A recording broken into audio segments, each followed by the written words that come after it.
संभव steels pipes and tubes, जिसके shares ने बहुत तेजी पकड़ी हुई है और उसके पीछे का रीजन है उसका Q3 का प्रेस रिलीज यानी अपडेट। जी हाँ दोस्तों, उसका अपडेट आया और इन टर्म्स ऑफ वॉल्यूम्स किस तरह की चेंजेस आए हैं, उसके साथ साथ इसको हमें किस तरह से इंसाइट लेने, किस तरह से यहाँ पे जो है उसको यहाँ पे एनालिसिस करना है, इन सभी के बारे में यहाँ पे डिटेल में चर्चा करने वाले हैं। लेकिन उससे पहले जैसे कि हम हमेशा कहते हैं, लर्निंग है तो हियरिंग है, चलिए कुछ नया सीखते हैं।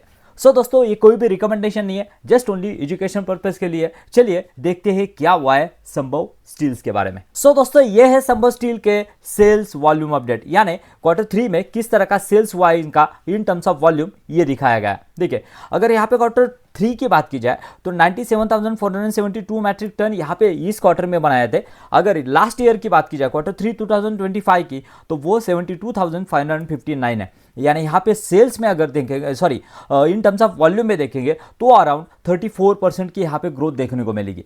ये कंपैरिजन करना जरूरी है कि उसके पीयर्स क्या कर रहे हैं। देखिए, अपोलो ट्यूब की बात की जाए तो जस्ट ओनली 10% की ग्रोथ है। उसके साथ साथ यहाँ पे JSL इंडस्ट्रीज की बात की जाए तो 3.5% की ग्रोथ है। और यहाँ पे हाईटेक पाइप्स की बात की जाए तो जस्ट ओनली 11% की ग्रोथ है।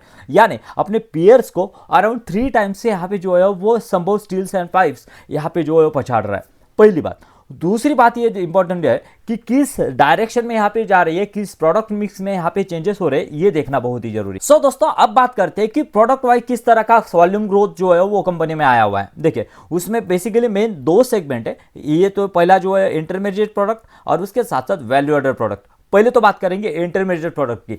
मतलब क्या है, इसमें कौन से आते हैं, including sponge ion, Bloom, slab, HR coils, ये सभी आते हैं। अगर हमें यहाँ पे देखना है तो हम यहाँ पे स्लाइड में भी देख सकते हैं कि कौन से प्रोडक्ट इसमें आते हैं। देखिए, sponge ion, Bloom slab, narrow width, HR coils, ये सभी प्रोडक्ट जो है ना, वो बेसिकली आगे के प्रोडक्ट बनाने के लिए ये एक रॉ मटेरियल के तौर पर यहाँ पे यूज किए जाते हैं। एज अ रॉ मटेरियल उसको यूज करके फिर आगे के जो है वैल्यू एडेड प्रोडक्ट किए जाते हैं। और उसमें वॉल्यूम किस तरह का चेंजेस हुआ है ये देखना जरूरी है। यहाँ पे देखिए, इंटरमीडिएट प्रोडक्ट की बात की जाए तो Q3 2026 में जो बनाया उन्होंने वॉल्यूम 6,860 मैट्रिक टन, और लास्ट ईयर की बात की जाए तो वो था अराउंड 17,000 मैट्रिक टन। यानी इसको जो है कंपनी ने 50% से भी यहाँ पे डिक्लाइन किया हुआ, पर्पसफुली डिक्लाइन किया। उसके पीछे के रीजन क्या है पता है क्या? उसके पीछे का रीजन ये है, इसका अगर यहाँ पे प्राइस रेंज देखें तो 50,000 के रेंज में यहाँ पे जो पर टन प्राइस है। उसके साथ साथ ईबिटा पर टन की बात की जाए तो यहाँ पे 5,000 to 6,000 पर टन का ईबिटा जो है वो कंपनी का है। और कंपनी के ईबिटा में किस तरह के चेंजेस आए इसके बारे में हम आगे बात करेंगे। देखिए, मतलब क्या है, कंपनी पर्पसफुली यहाँ पे जो है वो लो मार्जिन वाले प्रोडक्ट है यहाँ पे कम करना चाह रही है। और किसको बढ़ाना चाह रही है तो यहाँ पे देखिए, वैल्यू एडेड प्रोडक्ट की बात की जाए तो वैल्यू एडेड प्रोडक्ट में देखिए स्ट्रक्चरल पाइप्स एंड ट्यूब्स, उसके साथ साथ pre galvanised GP coils and pipes and stainless steel coils. इसमें अगर देखेंगे इसमें देखेंगे तो स्ट्रक्चरल पाइप की बात की जाए तो यहाँ पे 57,262 मैट्रिक टन का यहाँ पे जो है वो बिजनेस किया हुआ है। और लास्ट ईयर देखेंगे तो वो अराउंड 51,000 था, यानी इसमें भी ग्रोथ है।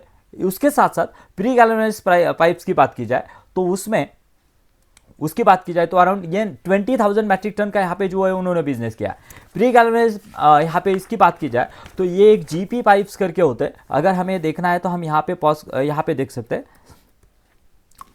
सकते हैं कि कौन से प्रोडक्ट जो है ये यहाँ पे वैल्यू एडेड प्रोडक्ट है, यानी उनसे मार्जिन ज़्यादा रहता है, ईबिटा पर टन ज़्यादा रहता है। देखिए, GP ऑयल्स, इसके साथ साथ GP पाइप्स एंड अभी कंपनी जिसके ऊपर फोकस की हुई है और जिसके लिए हमें भी यहाँ पे बिजनेस में इंटरेस्ट है वो है स्टेनलेस स्टील पाइप्स। देखिए, स्टेनलेस स्टील CHRP है एंड यहाँ पे स्टेनलेस स्टील CR कॉइल्स। उसी वजह से यहाँ पे जो है कंपनी में इंटरेस्ट बना हुआ है। तो उसमें अगर देखेंगे तो यहाँ पे देखिए, प्री गैल्वेनाइज्ड GP पाइप्स की बात की जाए तो यहाँ पे GP पाइप्स का जो है ईबिटा पर टन जो है अराउंड 7,000 मैट्रिक टन रहता है। कंपनी का क्या कहना है ना, कंपनी ने क्या हुआ था ना, यहाँ पे 7,000 मैट्रिक टन पर ईबिटा पर टन का जो है वो यहाँ पे टारगेट दिया है Q2 में। जो उन्होंने पहले तो 6,000 to 8,000 दिया था, उसके वजह से मार्केट ने उसको पनिश किया बिकॉज ऑफ उन्होंने ईबिटा पर टन का जो है वो ईबिटा पर टन का गाइडेंस जो है वो कम कर दिया। कंपनी को अभी ये अगर ईबिटा पर टन बढ़ाना है तो उसके लिए वैल्यू एडेड प्रोडक्ट्स में यहाँ पे जो इंक्रीज करना होगा।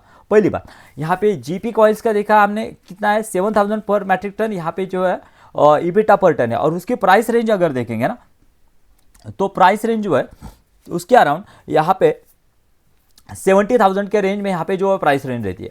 लेकिन सबसे इंटरेस्टिंग कोई चीज़ है तो यहाँ पे stainless steel coils, because of दोस्तों यहाँ पे देखिए, यहाँ पे 13,371 करोड़ मैट्रिक टन का यहाँ पे बिजनेस किया है। यहाँ पे लास्ट ईयर था जस्ट ओनली 3,393। मतलब क्या दोस्तों, अराउंड ये जो है वो कैपेसिटी 3 to 4 टाइम्स कंपनी जो है लेके गई है स्टेनलेस स्टील की, यानी उसी डायरेक्शन में यहाँ पे कंपनी जा रही है, वैल्यू एडेड प्रोडक्ट यहाँ पे ऐड कर रही है। यानी उसका मतलब क्या है, आगे आने वाले दिनों में यहाँ पे कंपनी के मार्जिन में एक्सपेंशन होगा। किस तरह की ट्रेजेक्टरी रहने वाली है इसके बारे में हम आगे बात करेंगे, लेकिन इससे पहले सुनिए, अभी इसका अगर बात की जाए ना, इसके स्टेनलेस स्टील के प्राइस रेंज की अगर बात की जाए ना, उसमें बेसिकली 2 से 3 ग्रेड होते हैं। पहली ग्रेड होती है, यहाँ पे देखेंगे तो एसएस रियलाइजेशन अगर देखेंगे तो 1,30,000 तक पर मैट्रिक टन इसकी वैल्यू रहती है। 304 करके ग्रेड रहती है, उसकी 1,85,000 रहती है। और यहाँ पे 202 है, उसकी भी अराउंड 1,25,000 है। यानी अगर बेसिक देखेंगे तो वो 50 to 60 से ये डबल टू ट्रिपल 3 टाइम्स यहाँ पे जो है उसकी प्राइस रेंज है।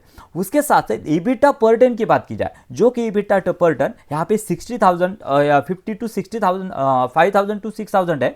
यहाँ पे स्टेनलेस स्टील की बात की जाए तो ईबिटा पर टन जो है वो अराउंड 14 to 15,000 तक चला जाता है। और अगर 304 की बात की जाए तो वो अराउंड 16,000 तक भी चला जाता है। मतलब क्या है, ईबिटा मार्जिन, ईबिटा पर टन जो है वो भी यहाँ पे जो अराउंड 2 टाइम्स है इसके, 2 to 3 टाइम्स है इसके। मतलब जिस डायरेक्शन में यहाँ पे कंपनी जा रही है, डायरेक्शन तो एकदम सही है, लेकिन दिक्कत वाली बात क्या है, यहाँ पे अगर क्वार्टर ऑन क्वार्टर बेसिस पे बात की जाए तो यहाँ पे इतना वॉल्यूम कंपनी का नहीं बढ़ा है। देखिए वैल्यू एडेड की बात की जाए तो कंपनी का 89,562 था, अभी हो चुका है यहाँ पे 90,612। मतलब क्या है दोस्तों, यहाँ पे अब आप इसको अब है रिजल्ट में कैसे यहाँ पे जो है इमेजिन कर सकते हैं। देखिए ये रिजल्ट में आपको यहाँ पे वॉल्यूम में तो गेम यहाँ पे जो है बढ़ोतरी नहीं दिखेगी, लेकिन in terms of value and in terms of margin यहाँ पे ग्रोथ दिख सकती है। सो यहाँ पे और एक बात है कि यहाँ पे क्या हुआ है ना, स्टील के प्राइसेस यहाँ पे कम आए और उसी वजह से यहाँ पे स्टील के जो टोटल कंपनी है उसके ऊपर प्रेशर आया हुआ है। अगर यहाँ पे कंपनी के यहाँ पे स्टील के वैल्यू जो है, मतलब क्या है, प्राइस अगर बढ़ती है स्टेनलेस स्टील या फिर स्टील की, तो यहाँ पे सबसे ज़्यादा बेनिफिट जो है वो यहाँ पे संभव स्टील लेके जाने वाला है। क्यों? बिकॉज ऑफ यहाँ पे हाई मार्जिन वाले प्रोडक्ट लेके जाने वाला है वो, और उसी डायरेक्शन में यहाँ पे कंपनी जा रही है। लेकिन वॉल्यूम ग्रोथ कंपनी के पास नहीं आने वाली, बिकॉज ऑफ उसकी कैपेसिटी यूटिलाइजेशन अगर देखेंगे तो जीपी का जो है वो अराउंड 89% कैपेसिटी यूटिलाइजेशन हुआ है। और यहाँ पे एसएस की बात की जाए तो एसएस का भी अराउंड 86% कैपेसिटी यूटिलाइजेशन हो रहा है। सो कैपेसिटी, नई कैपेसिटी कब आने वाली है ये देखना बहुत ही इंपॉर्टेंट है। सो देखिए कंपनी ने क्या किया है ना, अराउंड यहाँ पे 3,60,000 मैट्रिक टन का जो है वो कंपनी ने कैपेक्स लिया हुआ है, लेकिन ये कैपेक्स आने वाला है Q4 2027 में। मतलब क्या है दोस्तों, यहाँ पे 1 साल कंपनी के पास कैपेसिटी एक्सपेंशन के लिए स्कोप नहीं है।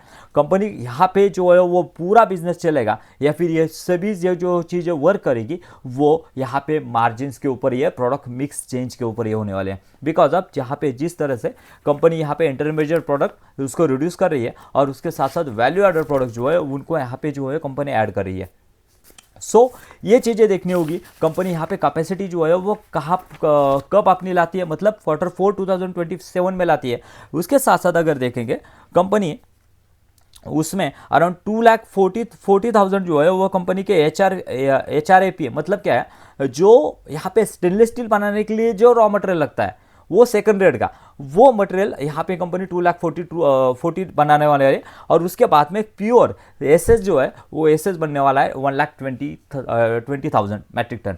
मतलब इससे वैल्यू एडेड प्रोडक्ट जो है वो कंपनी के आने वाले। सो कंपनी का कहना है कि यहाँ पे जब भी हमारी कैपेसिटी आती है ना तो विद इन 6 to 9 मंथ हम यहाँ पे 80% यूटिलाइजेशन पे जाने वाला है। सो एक बहुत ही इंटरेस्टिंग चीज़ रहेगी। मुझे लग रहा है कि अपडेट अच्छा है, लेकिन capacity utilisation, capacity expansion, this is one of the great thing. और कंपनी जिस तरह से डायरेक्शन में जा रही है, डायरेक्शन तो एकदम सही है, बिकॉज ऑफ बाकी के पेयर्स अगर देखेंगे उससे कई मायनों में बहुत पीछे है। सो ट्रैकिंग इसका कंटिन्यू रखेंगे, आने हैं यहाँ पे Q3 के रिजल्ट और उसके साथ साथ कौन कॉल, ये सभी डिस्कस करने वाला है। अगर आपको चैनल वीडियो अच्छा लग रहा है तो वीडियो को लाइक और चैनल को सब्सक्राइब कीजिए, बिकॉज ऑफ स्टॉक को कंटिन्यूसली हम यहाँ पे जो है वो ट्रैक करते रहते हैं हर एक अपडेट के साथ में। मिलते हैं नए वीडियो में। Thank you very much.